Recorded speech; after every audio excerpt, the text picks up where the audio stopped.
کراچی کے مختلف علاقوں میں تجاوزات نے ٹریفک اور شہریوں کا چلنا محال کر دیا۔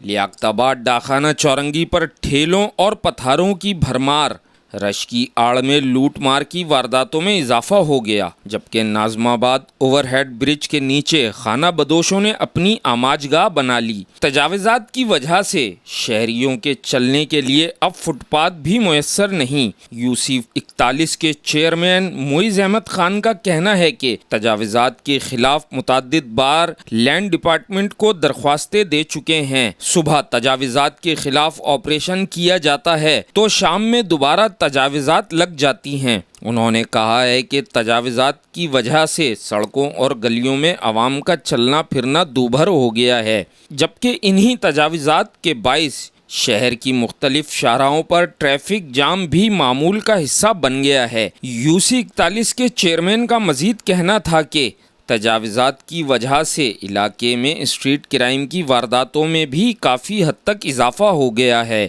شہر بھر میں تجاوزات کے خلاف آپریشن تو کیا جاتا ہے، لیکن آپریشن کرنے کے بعد لینڈ ڈپارٹمنٹ کی جانب سے کوئی سختی نہیں کی جاتی، جس کے بعد دوبارہ سے تجاوزات قائم ہونا شروع ہو جاتی ہیں۔